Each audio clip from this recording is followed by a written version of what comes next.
leave the AirPods at home and just Yeah. go out there and listen and, see what you see, or go somewhere new that you've never been before and see how that's different and just start paying attention to your surroundings. And um, the things you'll learn will be monumental in your understanding of your ecosystem, your environment, and especially as you learn more about invasive plants. Um, I feel like a lot of your listeners are going to eventually learn that there's a lot of invasive plants on our landscape. But then that leads to more questions, right? Like, how do we fix this problem? So I think those are all, instead of having sort of a neutral effect on your environment, you can start having a positive effect by learning about it. This is Devin Haskins, and you're listening to the RVA Running Man podcast, a show discussing topics related to recreational running and fitness. In this show, I talk with botanist and ecologist Tom Groves. We discuss plants to avoid encountering on the trail, how to identify them, the impact of trail shoes on the spread of invasive plants, and the effects of invasive plants on the ecosystems. So today I am welcoming Tom Groves. He is a senior botanist and ecologist at civil engineering company BSC Group. Sorry, I slaughtered that there, Tom. That's okay. And host of Plants Are People Too podcast. Tom, welcome to the show. Thank you. Thanks for having me. I appreciate it. I've been wanting to talk to you for a while since I've been following your podcast, you on Instagram. I am jealous of you. I'm going to admit that. And I'm going to tell you why I'm jealous of you. I look at your Instagram feeds a lot, and I notice you are one of these people that have a job that I would love because you spend time outdoors. It seems Hmm. like that's your environment, that's your element. How much time do you spend outdoors in a given week? Oh, geez. I mean, most of my job is field based, Mm, doing rare plant surveys for a lot of things in New England. So I travel a lot. And I don't love office work. mm, I'm good at it, but I'd rather just be outside. And so even when I do work in the office, um, at the end of the day, or maybe I take a midday break, I go out into the woods. And so I live right on the edge of Green Mountain National Forest. So it's really mm, easy for me to get out into, you know, vast expanses of just wilderness, which is great. mhm. Um, so I really, every week, uh, I don't know, most of my day is spent outside, on Wow. a daily basis. All right. So while you're out there on your break, so basically, is your break a break or is your job a job? I guess that's the question. I don't know. The lines are Yeah. blurry. The lines are Okay. definitely blurry. So when did you find out that you had a love for, ecology? But I'm not sure if I'm even pronouncing it right. Your line of business, being a botanist. Yeah. Um, I I think I grew up doing a lot of stuff outside, like camping, and I was involved in Boy Scouts for a long time. So I was always doing stuff outside and learning sort of skills like that. I went to school right out of high school. I went to college right out of high school for fish and wildlife management, Mm, but I took a plant class and I completely bombed it. And I was 19, and the professor was like an older guy. He had probably been teaching this class for years and years. He had stained yellow, notebook pages. So I just mm, knew that he had done this for a long time, and they kind of get complacent in how they're teaching, and it didn't really click with me at that point. So I completely changed my direction. I got a degree in English writing. I thought I was going to be like a poet for a long time, or like a interesting. journalist of some kind. Mm, Um, Moved to North Carolina, 2008. Like that housing market crash thing happened, so I lost my mm, job. Decided I wanted to go. I was looking for other jobs, and all of the jobs that interested me were like outside jobs, but I didn't have the background to do it. So I had to go back to school. And that time I was like 26, 27, and I took a plant class, and the professor, she started explaining things, and all of a sudden she gave us a book, a manual. Every state region usually has a flora. And mhm, so that's a way you can take that out into the woods and find a plant in flower, and you can ID it to a species. So there was all of a sudden this like dictionary for the woods that somebody handed me, and I was like, oh, now I don't have to like wonder anymore. I can actually figure it out. And so that's when it started clicking. And sadly, I wasn't able to like I don't have a botany degree. I have a um, wildlife biology degree, Mm. but I got trained by doing extracurricular work with the Native Plant Trust out of Framingham, Mass, which is where I was going to school. They really got me trained in rare plants, conservation, plant identification, habitat management. That's where I started that. And then I worked for a forestry company for 8 years, Mm. doing habitat restoration, but I was always looking at invasive plants. And so when I would see something I'd never seen before, I was figuring that out. And so that's how I got to find rare plants, and that's how I got to work with the company I work for now.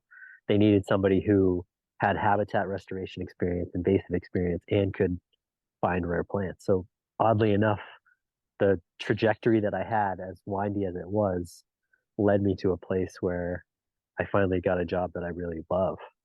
Kudos to the professor that gave you, the book. It sounds like that was a major part of making you, the person that you are now, being in love with what you do. Yeah, she was a special person. She doesn't live here anymore. She lives in Arizona, but her name was Dr. Zampini. And Wow. I really have a lot of credit to give her for like starting me off in the direction that I ended up in now. One of the main reasons I wanted to have this conversation with you, I do a lot of trail running, and a lot of my friends do trail running. And I often come upon plants and interesting looking ones, and you don't really take any, you don't really understand what it is other than maybe that's the old saying, the euthyism, leaves of three, let it be. Mm. There are plenty of things that are leaves of three, and I have no clue how to tell a difference between one from the other. Is there another saying, another euphemism out there that is better for a person like me that may not know how to identify a certain plant like poison ivy? Yeah, it's you are right. There are a lot of things out there that look like poison ivy, and that Mm. leaves of three saying doesn't really um work for somebody who's not used to seeing it. Yeah. But oddly enough, we live in a time like what I just described to you about that book that I had. You Hmm. don't need that anymore. You know, that was like 12 years ago that I got handed that book. But now we have so much technology like iNaturalist. I don't know Yeah. if you use iNaturalist, but that's a great app because it used to be kind of terrible because there wasn't enough data.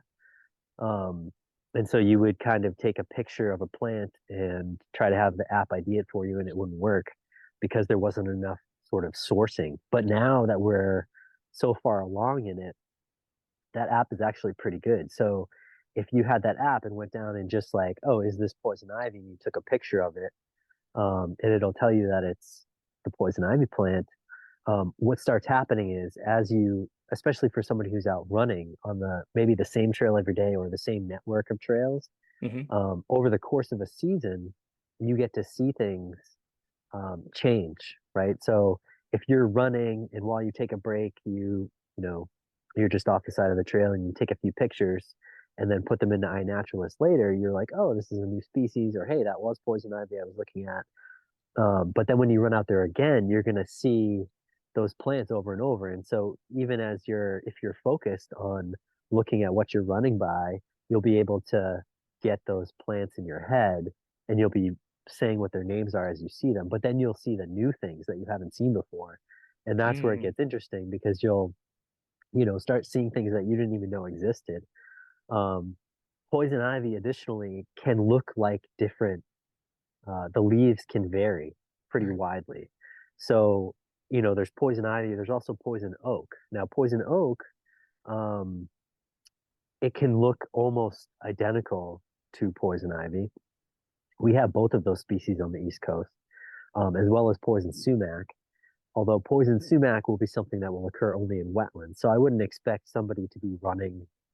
I see them in like the deepest, wettest places you can get to. So that one I wouldn't worry about, but the poison oak and poison sumac, um, especially on like coastal regions, they can grow like trees. So, Wow. they can be at your face level, either growing as a vine up a tree or growing as a tree themselves. And Mm, the leaves will be sticking out right at face level. So as you're walking by, it can just touch you in the face, and that's how you get poison ivy. Um, wow. but I think experience and repetition is how you really get to learn plants. And so it's kind of hard to like we as humans like to group things into nice buckets, right? And say Yeah. leaves of three, let it be, but it doesn't work because they're not plants don't fit into boxes all the time. And so we like to put our human uh, perspective on those things and try to make them fit into boxes, but that's not always the case.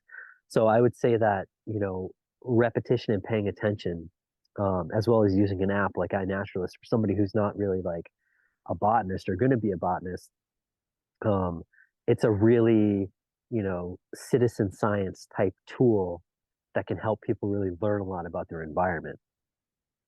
Okay. And you named off a few. What are some other plants? If I was walking along with my dog on the trail, that if I was to see it, I should turn around and avoid it. Yeah, there's nothing that, the ones that scare me the most that I don't want to touch ever in the woods are the toxicodendrons. So that's the poison ivy plant. Um, they're all in the same genus. So poison ivy, poison oak, poison sumac, those are all toxicodendron. And the other ones, I don't know if in Virginia you all have poison parsnip, um, but it happens to be, it's called Pastinaca sativa. Um, it's a carrot family plant that it has an umbel, so it basically looks like an umbrella of yellow flowers. Okay. The stems are really watery. Um, they grow along edge habitat, so you see them on roadsides a lot in New England. They're just about finishing blooming right now, and they're a biennial, so they'll flower and then they die back. And then so that plant only lives 2 years, so they kind of vary Wow. where they show up on the landscape. But that plant in particular, and a lot of the carrot family plants, have phototoxins in them. So if you get the sap on your skin and then you go out into the sun, say, it will cause blistering. Wow. And so that's like poison parsnip, goutweed is another one that's in the carrot family. It has white umbels Okay. and giant hogweed. And so they all happen to be invasive plants as well. Okay. So, they're not native, although the toxicodendron, the poison ivy plants we were talking about, all of them are native. So those are our native plants that are kind of poisonous to humans, but these other ones in the carrot family are not native. So they were introduced, probably in the 1800s, and now they've spread, and so they do cause issues for people. Do you think invasive plants are misunderstood? So I spent, 8 years doing habitat restoration. We would treat 1,400 acres of land a year I had licenses for habitat restoration in Massachusetts, Vermont, New Hampshire. Hmm. Um, I do not think that uh, I am a true advocate for getting rid of invasive plants on our landscape. And the reason why I say that is because biodiversity is so important um, for us. And that's, my Instagram handle is plants are people too. And it confuses people sometimes because um, it sounds like I'm going to be an advocate for all plants, right? Hmm. And but I advocate for killing certain plants because what I want my handle is really meant to bring the idea that humans put ourselves first so often Hmm. that we should really be putting plants first. And so it's like, thinking about treating plants as if they were people because we put people so often to the forefront of everything that we do. Plants are the basis of everything. Our ecosystems, you can't have a day in your life where you don't use something that's plant based. Yeah. Toilet paper, your house, your food, everything, you know? And so, um, the native ecosystems that we have in North America and across the world, the invasive plants that are invading those are decreasing biodiversity, and so many things, including humans, rely on those ecosystems. And so the loss that we're going to experience because of invasive plants is going to be so great that we're if we don't try to get a handle on that and restore those places, we're going to lose them, and then ultimately we're going to lose ourselves. Yeah. So it's, by putting plants first, we are putting ourselves first, but it's like hard to get that message across to people, because there are these like movements where, um, they want to say, we should be using invasive plants and all this other stuff. And there's a lot of nuance that goes along with that. And there are some plants that can be harvested and eaten, like garlic mustard or something like that. But Hmm. the other one, not Japanese knotweed, if you harvest that, um, it's it actually increases the problem because you have more sprouts. The hormones in the plant change. It puts out more stems, and those plants reproduce asexually. So you can just take a small cutting, like an inch cutting, put it in soil, and it will grow a new plant. So if you have, you're cutting one stem to eat, but then, later in the season, you're going to have 40 stems. And then if something happens, like our these crazy water events we've been having, erosion can spread that downstream. And so now we're just making our situation worse. And why did we want to do that? Because we wanted to be able to eat the knotweed. Like, I, I just, Yeah. I can't advocate for it's hard to, because I was so deep in it for so long that I have these, and I've seen so much, uh, different habitats, different places that have just been degraded by invasive plants. It's hard to advocate for using them because the message gets twisted, right? People are like, "Oh, well, you can eat this, so it's good," and like, and then are they going to think that, well, maybe I should move this onto my own property because I don't want to have to go harvest it from somewhere. Yeah. There's just a lot of things there, and so I really the message I just want to get across to people is that our native ecosystems are in danger. Invasive plants are the biggest part of that, second only to habitat destruction, which Yeah. would be like a parking lot, say. Um, so we are at a critical time in our, history as humans, modern humans, and we really need to like take a stance on that. That's like invasives are bad, Yeah. for everything. What are your thoughts on things like trails, recreational uh, items for people, and that impact on the ecosystems? What are your thoughts on that? Yeah, I mean, we modern humans have a huge disconnection with nature, right? So uh, I think it's great that old railroads have been converted to rail trails, Mm. greenways, stuff like that. I think having those things for people to experience nature, um, is a great way to get people reconnected. And if you can group that with, um, active learning, Mm. so like the iNaturalist app, when you're out running, being curious and just being like, oh, what is this new thing? Those people are going to see a lot of invasive plants, but that's going to help once people understand how many invasive plants are in the landscape, Mhm. um, they will start getting on the train of like we need to fix this in some way.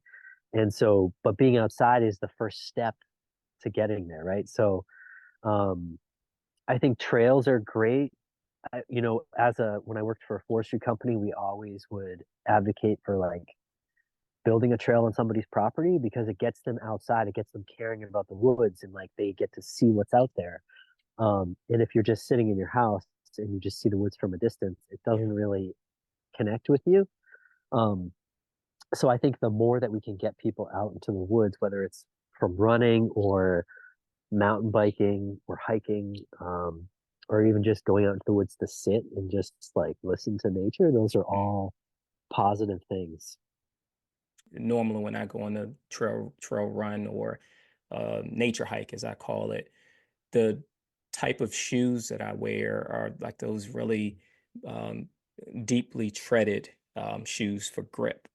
Does things like Uh-huh. that do people need to take their shoes into consideration when they're in nature, and the impact that that may have on the plant life and the ecosystem? Is that something that needs to be taken into consideration?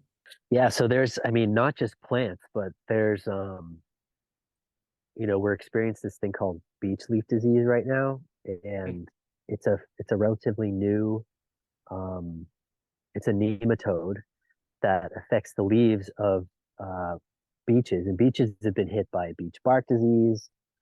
There's a whole lot of things that are hitting the beech tree in general, but it's only been since 2012 that it showed up in the Midwest, and now it's spread north uh, into New England. And so I'm starting to see it here, and Wow. it's only been 10 years. But complete defoliation, huge, massive trees.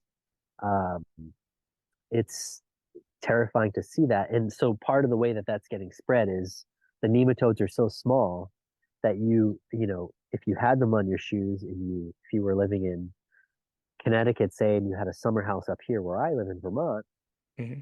you know, you went for a run in the woods and then you didn't change your shoes, you jumped in the car, drove up here, and then you went out into the woods again, you could be potentially spreading that stuff. Wow. Um, and that's really how things, because since colonization of North America, we've had a lot of plants coming in.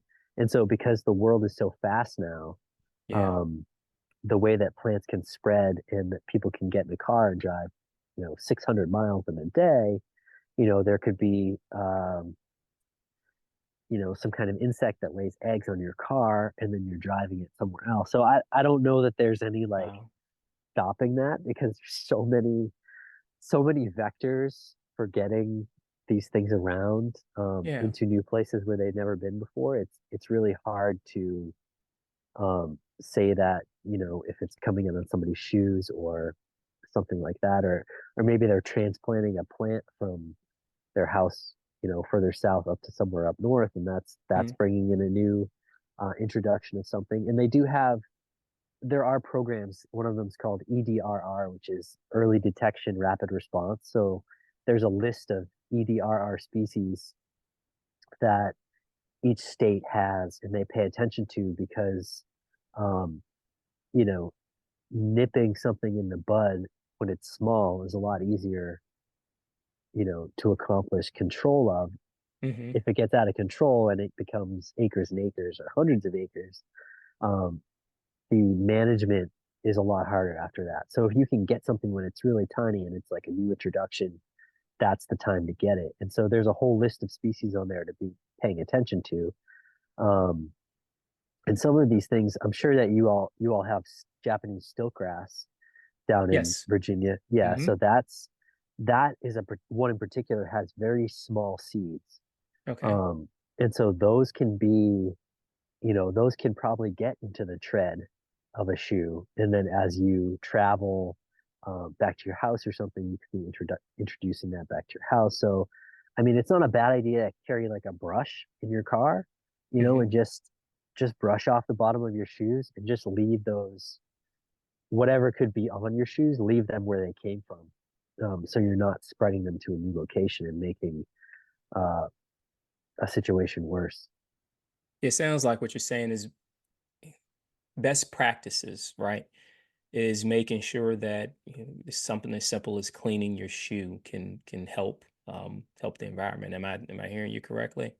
Yeah, yeah. I mean, if people, and I guess I guess I have a little bit of a pessimistic, uh, stance on that because I don't think that everyone will do that.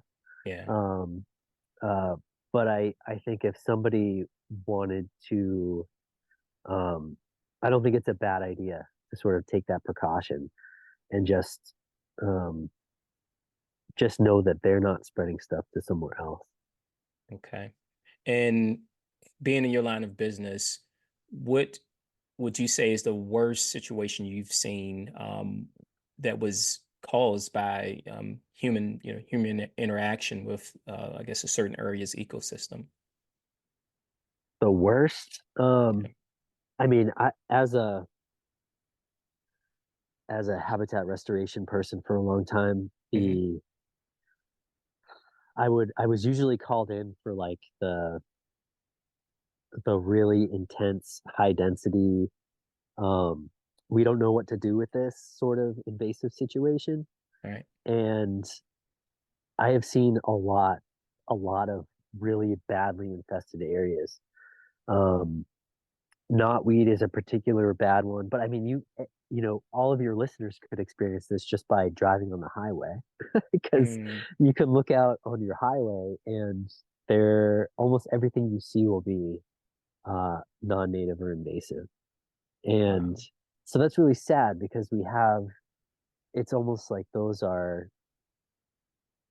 they're sort of untouched places. Like those median strips and those other areas, there could be the potential there for, you know, native plantings and, you know, a use for those areas other than just letting them be a seed source of invasive plants for other areas. Um, and the reason that they have become invasive is because of uh, your invasive plants like disturbance. So whenever they built that highway, somebody, um, you know, all of that soil was disturbed, invasive plants came in, or they came in on equipment, so spreading from the excavator or the other heavy equipment that they brought in. Um, and those plants were able just to colonize that area and take over really quick. And the native plants didn't have any, you know, nobody's doing any sort of habitat management on those areas. And so they end up being just a really infested um, situation that nobody's really going to take care of. And so you can see you can see the level of infestation that I would see as like the worst thing.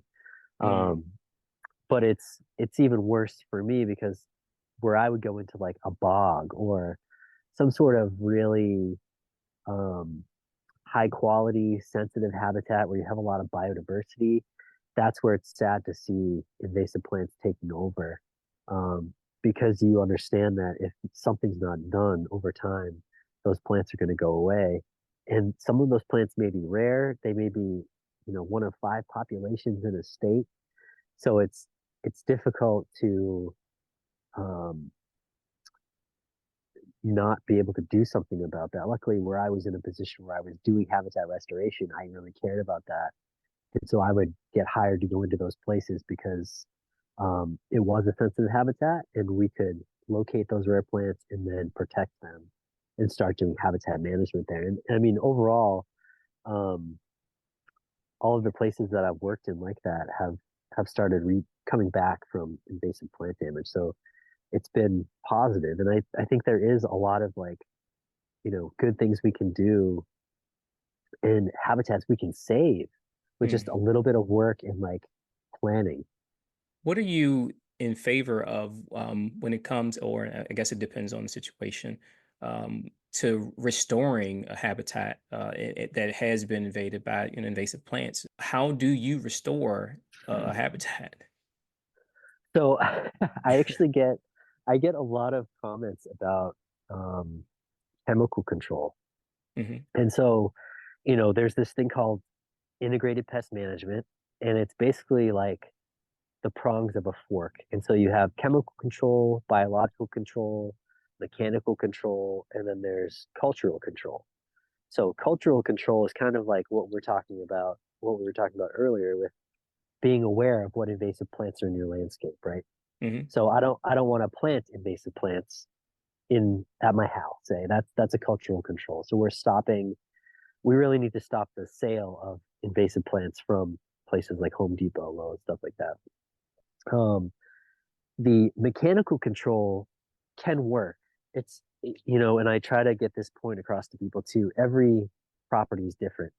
So you really need to have somebody come out and make you a management plan for the Mm. species that are present, um, your natural resources that are present, and you know, then give you a plan for how you should sort of remediate this.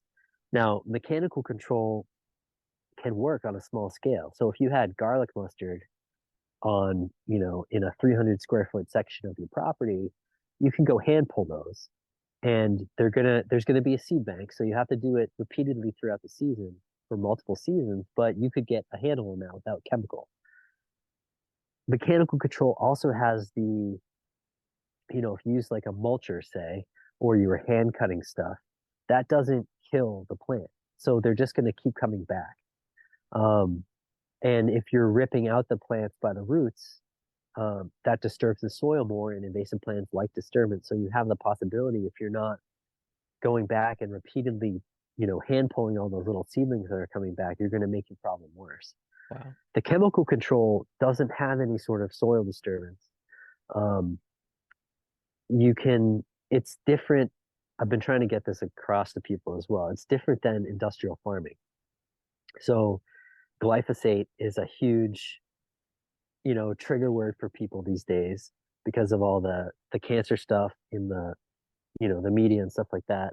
But the point of the point that I'm trying to get across to people is that the idea of glyphosate being bad comes from industrial farming.